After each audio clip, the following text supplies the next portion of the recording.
2025 수능이 끝났습니다. 지금 시기가 되면 재수하고 싶다는 아이들이 정말 많은데요. 재수를 시켜야 할지 아니면 그냥 점수에 맞는 대학을 보내야 할지 고민이 많이 되실 거예요. 아이가 지금까지 공부하는 걸 지켜봤을 땐 과연 재수를 성공할 수 있을지 의문이고, 그렇다고 말리자니 애가 너무 아쉬워하고 결정을 내리는 게 정말 어려우실 텐데요. 저 또한 재수 경험이 있고 지금까지 수많은 아이들을 지켜봐 오면서 어떤 기준을 갖고 재수를 결정해야 하는지를 알게 됐습니다. 오늘 이걸 부모님들께 정확하게 알려드리려고 해요. 재수의 현실과 하면 안 되는 경우, 그리고 재수를 성공하려면 어떻게 해야 하며 부모님들은 어떤 부분을 도와주셔야 하는지를 영상에 담았습니다. 이 영상 보시면 재수를 해도 괜찮을지가 확실하게 판단이 서실 거예요.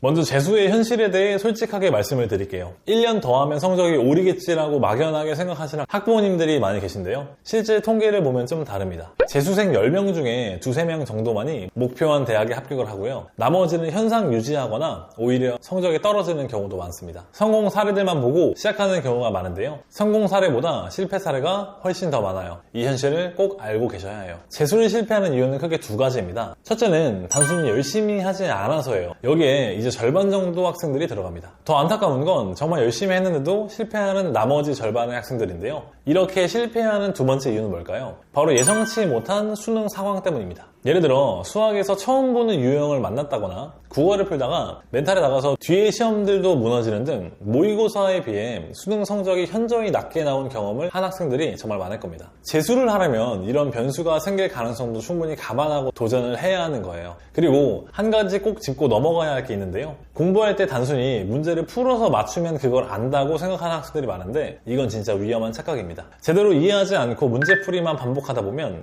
수능날 새로운 유형이 나왔을 때 대처할 수가 없어요. 실제로 많은 재수생들이 이런 실수를 하고 있습니다. 그렇다면 재수를 해도 괜찮은 학생 유형은 어떻게 될까요? 첫 번째로 추천드리고 싶은 유형은 원래 실력이 있는데 수능날 실수를 한 학생입니다. 이런 학생들은 기본기가 있기 때문에 성공 확률이 상대적으로 높아요. 다만 본인의 실력이 부족한 게 아니라 정말 실력인지는 면밀하게 판단할 수 있어야 합니다. 만약 실력이 충분한데 단순 실수로 망친 학생이라면 재도전했을 때 성공 확률이 많이 높다고 볼 수 있습니다. 2번째는 현역 때 공부를 제대로 해본 적이 없는 학생들인데요. 다만 이 경우에는 한 가지가 꼭 필요한데요. 바로 학습 습관을 완전히 개조시켜야 합니다. 특히 기본 생활 습관이 정말 중요한데요. 솔직히 말씀드리면 자는 시간과 일하는 시간이 불규칙한 학생, 하루 공부량이 들쭉날쭉한 학생은 재수를 권하고 싶지 않습니다. 많은 분들이 우리 애가 꼭 밤 12시 전에 자서 아침 6시에서 7시에 일어나야 하나요? 라고 물어보시는데 꼭 그렇지는 않습니다. 본인에게 맞는 시간이어도 괜찮고 그게 규칙적이기만 하면 됩니다. 특히 인터넷에서 보는 것처럼 모든 학생들이 새벽부터 밤 늦게까지 치열하게 공부하는 건 절대 아닙니다. 오히려 많은 학생들이 고3 때보다 더 느슨해지는 경우가 많은데요. 실제로 독서실에 가보면 꽤 많은 학생들이 졸거나 핸드폰을 하고 있어요. 이게 현실입니다. 게다가 재수생들이 겪는 심리적 어려움도 상당히 큽니다. 특히 친구들과의 관계에서 오는 상대적 박탈감이 가장 치명적인데요. SNS에서 보이는 친구들의 대학생활, 이런 것들이 재수생들의 자존감을 끊임없이 깎아내립니다. 따라서 만약 아이가 재수를 결심했다면 SNS를 전부 끊고 공부에만 전념할 수 있게 해야 합니다. 인스타 같은 어플은 전부 미리 삭제할 수 있게 시킨다면 멘탈 관리에서 큰 이득을 볼 수 있어요. 그럼에도 불구하고 최종적으로 재수를 결정했다면 어떤 형태로 공부할지 선택해야 합니다. 크게 3가지 방법이 있는데요. 재수 종합반, 독학 재수반, 그리고 기숙학원입니다. 각각의 장단점에 대해 구체적으로 말씀드릴게요. 재수 종합반, 재종반은 월 160에서 170만 원 선으로 학원비가 형성이 되어 있는데요. 학교처럼 정해진 커리큘럼을 따라가는 방식이고 잠만 집에서 자고 하루 종일 학원에서 수업을 듣고 자습하는 학원이라고 생각하시면 좋을 것 같습니다. 재종반에 다니게 된다면 가장 주의해야 할 점은 바로 침묵을 하지 않는다는 건데요. 학교랑 비슷한 형태의 학원이다 보니 학생들끼리 서로 말도 걸고 함께 공부하면서 도움을 주고받기도 하는데요. 외로움을 느끼는 학생들이 많다 보니 자연스럽게 친구 관계가 형성이 되기도 합니다. 물론 힘들 때 도움이 된다면 좋지만 이런 경우는 거의 못 봤고요. 특히 연애라도 하게 되면 당연히 실패할 수밖에 없겠죠. 이걸 반드시 염두에 두셔야 합니다. 독학 재수반은 월 50에서 60만 원 선으로 비용이 저렴합니다. 그만큼 자율성이 높지만 실제로 가보면 학생들의 모습이 천차만별인데요. 어떤 애들은 정말 열심히 하는데 어떤 학생들은 뒷자리에서 계속 졸고 있어요. 복도를 지나다 보면 책상에 엎드려 자는 학생들도 많이 보입니다. 그래서 우리 애가 과연 독학 재수반에서 혼자서 잘 버틸 수 있을지 고민해 보셔야 합니다. 기숙학원은 월에 300만 원 이상으로 가장 비용이 셉니다. 통제되는 환경이 장점이지만 그만큼 애들이 받는 받는 스트레스도 상당한데요. 실제로 적응에 실패해서 중간에 그만두는 학생들도 많습니다. 바깥 세상 소식을 전혀 못 듣고 지내야 하는 것도 힘들어하죠. 하지만 자제력이 부족한 학생이라면 이런 통제되는 환경이 큰 도움이 될 수 있습니다. 이렇게 세 가지 방향을 전부 고려해 보시고 현재 상황이나 학생 성향을 종합적으로 고려해서 결정하시길 바랍니다. 정답은 없습니다. 중요한 건 아이랑 충분히 상의를 해보시고 성공하려면 어떤 부분을 어떻게 보완해야 하는지, 경제적 지원은 어느 정도로 지원해줄 수 있는지를 상의한 뒤에 같이 결정하시길 바랍니다.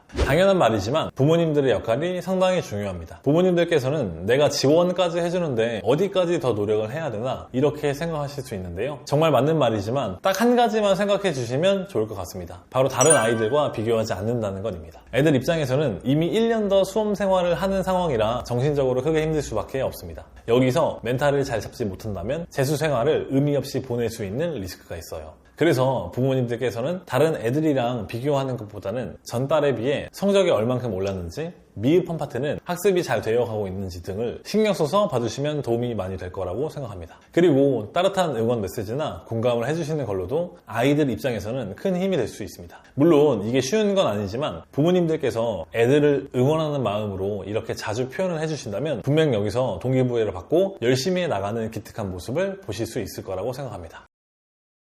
여기까지 보신 분들은 이제 재수를 시켜야 하는지, 만약 시킨다면 어떤 방식으로 하셔야 하는지 감을 잡으셨을 텐데요. 재수는 단순히 공부를 1년 더 하는 게 아니라 처음으로 자신의 한계에 부딪히고 그것을 극복해 나가는 과정이라고 생각을 합니다. 실제로 재수에서 성공한 학생들을 보면 단순히 성적만 오른 게 아니라 정신적으로도 많이 성장했더라고요. 다른 어떤 어려움이 와도 이겨낼 수 있을 거라는 자신감도 많이 생길 겁니다. 그래서 드리고 싶은 말씀은 재수는 결코 인생에서의 실패가 아니라는 점입니다. 오히려 이 과정을 통해 우리 애들은 살면서 처음으로 큰 도전을 하고 실패를 극복하는 법을 배울 수 있을 거예요. 중요한 건 스스로 선택하는 길에 대한 확신입니다. 그 선택을 인정하고 지지해주는 것, 그게 바로 부모님들의 역할이 아닐까 싶은데요. 어떤 선택을 하셔도 그 과정에서 성장할 수 있는 우리 아이들을 믿고 기다려주셨으면 좋겠습니다. 오늘 제가 드린 얘기들이 재수를 고민하시는 학부모님들께 조금이나마 도움이 되었길 바라면서 영상 마치겠습니다. 시청해주셔서 감사합니다. 성장수학이었습니다.